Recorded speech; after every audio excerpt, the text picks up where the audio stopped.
வணக்கம் சாப்பாட்டு பிரியர்களே, இது நம்ம பழைய சோறு பச்சைமொளகா தாங்க. இன்றைக்கி வீடியோவில் கொஞ்சம் கூட எண்ணெய் குடிக்காத, அதே சமயம் 2 மணி நேரம் ஆனாலும் உப்பலாகவே இருக்கக்கூடிய பூரி ரெசிபி தான் பார்க்க போகிறோம். வீடியோஸை ஸ்கிப் பண்ணாமல் முழுசாக பாருங்கள். அப்போ தான் வீடியோஸில் சொல்லியிருக்க சின்ன சின்ன டிப்ஸ் கூட உங்களுக்கு பயனுள்ளதாக இருக்கும். நம்ம வீடியோஸ்குள்ளே போகிறதுக்கு முன்னாடி நம்ம வீடியோஸை ஃபஸ்ட் டைம் பார்க்குறவங்களா இருந்தால் மறக்காமல் சப்ஸ்கிரைப் பண்ணிவிட்டு பக்கத்தில் இருக்க பெல் பட்டனை கிளிக் பண்ணி வச்சுக்கோங்க. அப்போ தான் நான் போடுற ஒவ்வொரு வீடியோஸையும் நீங்கள் மிஸ் பண்ணாமல் பார்க்க முடியும். பூரி மாவு பிசைகிறதுக்கு 2 கப்பு கோதுமை மாவு எடுத்திருக்கேன். 2 கப் கோதுமை மாவுக்கு 2 டேபிள் ஸ்பூன் ரவை சேர்த்துக்கிறேன்.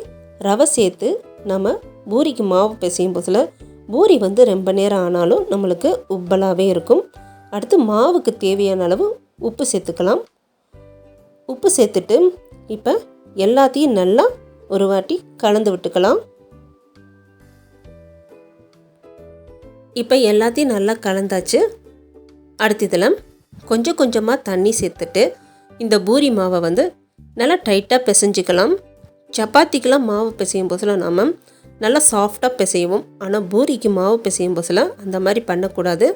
கொஞ்சம் கொஞ்சமாக தண்ணி சேர்த்து நல்லா டைட்டாக பிசைஞ்சிக்கிறணும். இப்போ மாவு பிசைஞ்சாச்சு. இந்த மாதிரி நல்லா இறுக்கமாக பிசைஞ்சு வச்சுக்கோங்க. பூரிக்கு மாவு பிசைஞ்ச உடனே நம்ம பூரி போடணும். சப்பாத்திக்கெலாம் மாவு பிசைஞ்சு அரை மணி நேரம் ஊற வச்சு சப்பாத்தி போடுற மாதிரி பூரியை பொறுத்த வரைக்கும் போடக்கூடாது. அந்த மாதிரி பண்ணோன்னா பூரி நம்மளுக்கு உப்பலாகவும் வராது, அதே சமயம் எண்ணெயும் அதிகமாக குடிச்சிரும். இப்போ இந்த மாவெல்லாம் சின்ன சின்ன உருண்டையாக உருட்டி எடுத்து வச்சுக்கலாம். இப்போ எல்லா மாவையும் நம்ம சின்ன சின்ன உருண்டைகளாக உருட்டி எடுத்தாச்சு. இப்போ இதை எப்படி பூரியை திரட்டி நம்ம போடுறதுன்னு பார்க்கலாம்.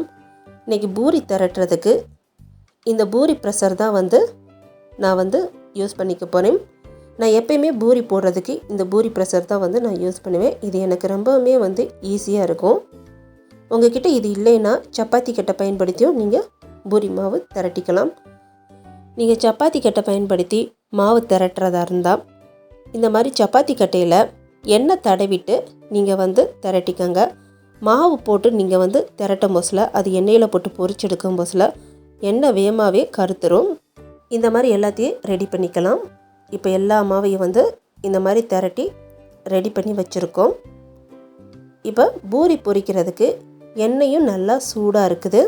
இப்போ திரட்டி வச்சுருக்க ஒவ்வொரு பூரியை எண்ணெயில் போட்டு பொரிச்சு எடுத்துக்கலாம். இப்போ பூரியை போட்ட உடனே கரண்டியை வச்சு இந்த மாதிரி நல்லா ப்ரெஸ் பண்ணி விடுங்க. அப்போ தான் பூரி நம்மளுக்கு நல்லா பொசுன்னு மேலே எழும்பி வரும். ஒரு சைடு வெந்த உடனே திருப்பி போட்டுருங்க. திருப்பி போட்டுட்டு இன்னொரு சைடும் நம்ம வேக வச்சு எடுத்துக்கலாம். பூரி பொரிக்கும் போதில் எண்ணெயோட ஹீட்டு நம்மளுக்கு சரியாக இருக்கணும். ஹீட்டு கம்மியாக இருந்துச்சுன்னா நம்மளுக்கு பூரி பொரிக்கும் போதில் பூரி எண்ணெய் அதிகமாக குடிச்சிரும். இப்போ பூரி சூப்பராக நம்மளுக்கு ரெடி ஆயிடுச்சு. கொஞ்சம் கூட எண்ணெய் குடிக்காமல் அதே சமயம் நல்லா பொஸ்ஸுன்னு பூரி சூப்பராக ரெடி ஆயிருச்சு. இந்த வீடியோஸில் நம்ம நிறைய டிப்ஸ் சொல்லியிருக்கோம். அதெல்லாம் பயன்படுத்தி நீங்களும் செஞ்சு பாருங்கள். உங்களுக்கும் உப்பலான பூரி அருமையாக வரும். வீடியோஸ் பிடிச்சிருக்குன்னு நினைக்கிறேன். வீடியோஸ் பிடிச்சிருந்துச்சுன்னா லைக் பண்ணிவிட்டு மறக்காமல் உங்கள் ஃப்ரெண்ட்ஸுக்கும் ஷேர் பண்ணிடுங்க. நம்ம சேனலையும் மறக்காமல் சப்ஸ்கிரைப் பண்ணி வச்சுக்கோங்க.